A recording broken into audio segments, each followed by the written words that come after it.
Hi, I'm Greg Dell with Dell Disability Lawyers, here with attorney Rachel Alters, and we have the opportunity to talk about one of Rachel's recently resolved cases, and this one happens to deal with Prudential Disability Insurance Company. And in these videos, we like to talk about the facts and backgrounds of the case, how we were able to help the claimant, and then provide some tips throughout the way that can help claimants in their situation, whether it's with Prudential or any other disability insurance company. So let's start off talking about the background of this particular case. Sure.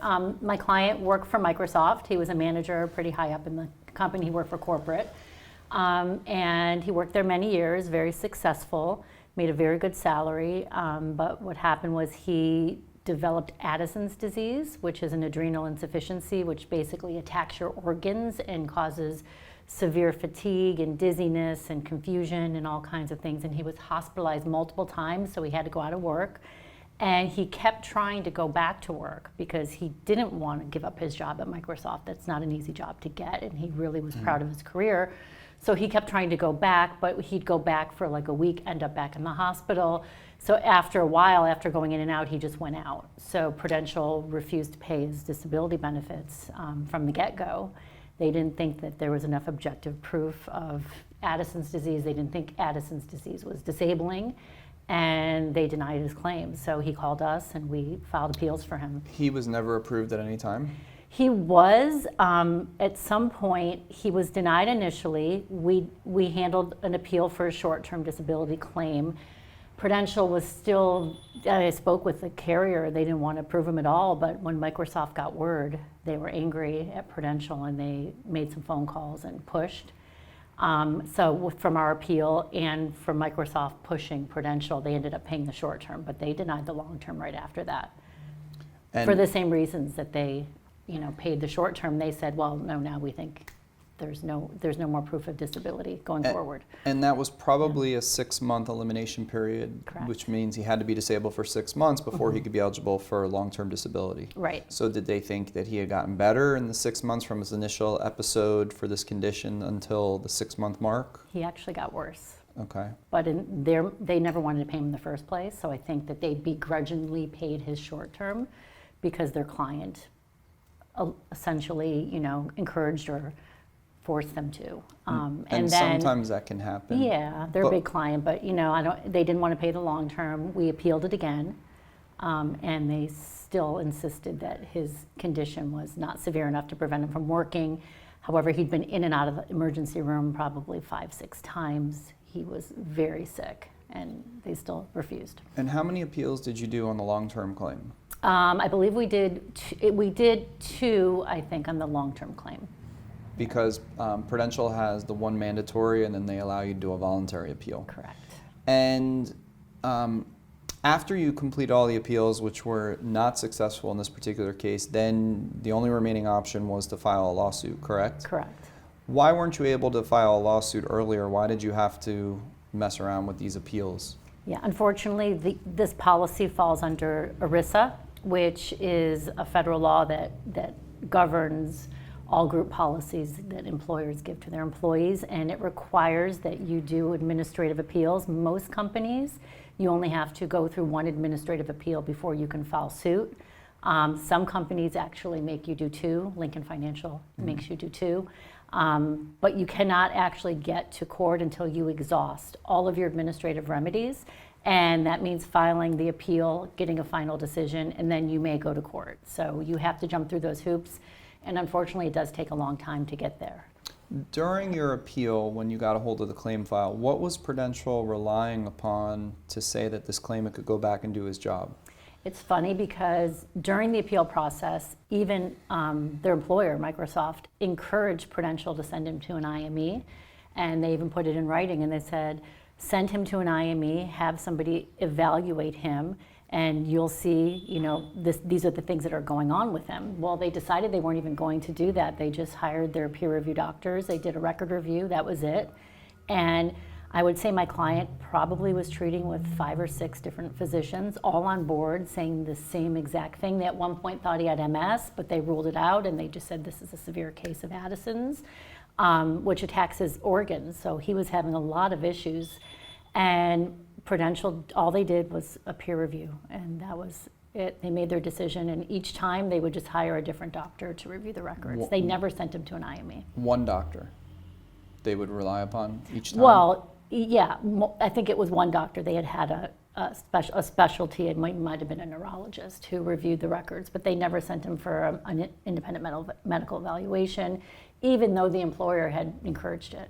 How did Prudential evaluate the duties of his occupation? Well, they evaluated as, the duties of his occupation as he in the national economy. So basically, he was a manager at a big corporation, but they look at the position as it's defined under ONET or the Dictionary of Occupational Titles, and they review that as it's defined in the national economy, not specifically what our client did at work every single day. So that it puts him at a disadvantage because you're not looking at the actual duties of your job. You're looking at how your job as a manager is defined anywhere in the national economy. And a manager at Microsoft has probably a lot more responsibility than, for example, a manager at a Walmart. And that's because the way in which Prudential and the policy defines occupation. So they specifically say it's not how your job was performed at your specific employer, it's how that particular job title is performed in the national economy. Correct. And so was that considered a sedentary type job that he had? Yes, he had a sedentary job. Okay. And so you filed the lawsuit. Does that get filed, was that a state or federal court action? Federal. Okay, and can you just explain for people who don't know why that case had to be filed in federal court? Well, because, like I discussed earlier, ERISA is a federal law that governs all the group policies. So ERISA requires that these lawsuits get filed in federal court because it's governed by a federal law. And to put it simply, when someone files one of these ERISA lawsuits, what are potential outcomes that can come from that? So when you file an ERISA lawsuit, what you're asking the court to do is to review the administrative record and to determine whether the insurance carrier, Prudential, has been arbitrary and capricious in denying the claim, which in layman's terms just means, did they have a reasonable basis to deny this claim? And if the judge decides that no, there wasn't a reasonable basis here, and they rule in favor of the claimant, we're asking them to pay the back benefits that they owe up to the time of the lawsuit, and then to remand the claim to go back to Prudential to review it again to determine whether the claimant is disabled going into the future. So we ask for the back benefits, a remand, and then we ask for our attorney's fees and costs as well. Okay. Yeah. And is there a jury trial or is it a judge decision? No, unfortunately, you don't get a jury under ERISA. You only have a judge review the claim, and there's no witnesses. There's really no discovery. It's basically whatever goes into your appeal is what the judge will see, plus whatever you put into your initial motion for summary judgment. And in these particular lawsuits, how many of them actually reach the judge where they make a final decision, or is there other outcomes that can come about? Yeah, a majority of them actually do get settled amicably between the insurance carrier and the claimant. The reason being is because these lawsuits are difficult to win in trial because the arbitrary capricious standard is very difficult to prove. So oftentimes we are able to come to a settlement that's fair for both parties, and in this case we were able to come to a confidential settlement as well. And yeah. I think also, people need to understand that like 99% of lawsuits end up settling. Sure. And the reason for that is because not just because it may be, in some ERISA cases usually there is an upper hand advantage for insurance companies because the law is pro-insurance company, the law of ERISA. There's nothing we can do about that. So claimants go into these ERISA lawsuits not on a level playing field. It's just the way it is. Right. It doesn't matter how good your lawyer is or what your lawyer does. The law, if ERISA applies, now we try to argue that this arbitrary and capricious standard may not apply and that it should be a de novo review, which has happened many times in these Prudential type claims because some of their policies don't grant them discretion, and that's a technical, complicated argument, not for this video.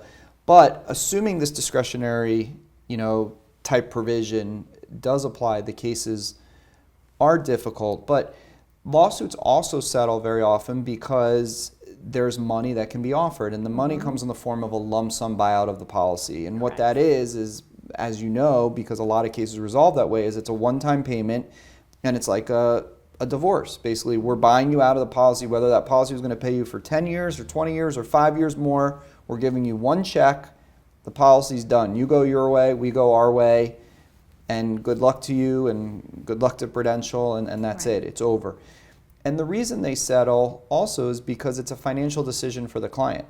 Because if you don't take a settlement and you lose, number one, you could get nothing. Number two, you have to appeal again. Number three, you could be subject to paying the attorney's fees for the other side Sure. based upon a prevailing party provision. It is not that often that Prudential seeks attorney's fees against a claimant, because usually if they go after the claimant doesn't really have any money anyhow, Right. because they haven't been working and they need this. So there is risk in the sense of turning down a certain sum of money if the number happens to be something that the claimant is willing to take, or losing and potentially having attorney fees. Now, as you know, we handle these cases on a contingency fee basis, so we don't charge any fees or costs unless we win for the claimant. And if we were to win in court, then there's potentially an attorney fee award, which helps offset the expenses for the claimant. So, so a lot of factors to discuss for people who need to file these lawsuits. And unfortunately, you know, you really want to win the appeal because these lawsuits take time. I mean, what's the average time that you're seeing now for these particular ERISA lawsuits? I mean, at least a year. Sometimes the judge will, you know, once you file and you get a scheduling order, they'll schedule it about a year out, and we'll go to mediation maybe halfway in between, but it can take longer. Yeah, and I know we file these lawsuits all over the country, no matter where people live, so that's not a factor. The one positive to these ERISA lawsuits is the claimant never needs to come to court. Right. Because the judge not only doesn't want to hear from the claimant, but the judge just is not going to require the claimant to come. There's not going to be a deposition of the claimant. So there's no real inconvenience for the claimant other than waiting it out to try to get your case resolved or get a settlement. So Correct. I know you've represented a lot of Microsoft employees, as many of our lawyers have. They're one of the world's largest employers. So we're very familiar with those policies, and hopefully, you know, your client was satisfied with the outcome of this particular claim, and congratulations. So, if you're someone out there who has a Prudential long-term disability insurance policy, feel free to reach out to Rachel, myself, any of our disability lawyers. No matter where you live in the country, we're available to assist you. No matter what stage your claim is at, we're also available to help you with your Prudential claim. So call any of us for a free phone consultation, and we look forward to discussing your claim. Hi, I'm Gregory Dell, the managing attorney of Dell Disability Lawyers, and I hope you find the video you just watched helpful. We put these videos out all of the time, and we'd love if you would subscribe to our YouTube channel. Beyond our videos on our YouTube channel, we also have lots of information available on our website at diattorney.com, and we encourage you to come to our website. The goal is that we want you to be educated about the disability insurance process. And when you get to our website, you'll see that we have information all about your specific disability insurance company, your occupation, and your medical condition. And we've designed our website such that you can easily search our website to find things that you may specifically be looking for. Now, at our website, we have thousands and thousands of pages of information, hundreds of videos that you can search. Plus, we're building a section of reviews of all the disability insurance companies, and we have the Ask Our Lawyer section where you can go ahead and ask us any questions that you may have. Now, we realize that you may not need us right now, but you may need us in the future to help you with your disability claim, and we think one of the best ways to keep in touch is by clicking the button below and subscribing to our channel. And most importantly, again, no matter where you live in the country, we're always available. Just go ahead and give us a call. We're happy to discuss your claim and let you know immediately if we can help you.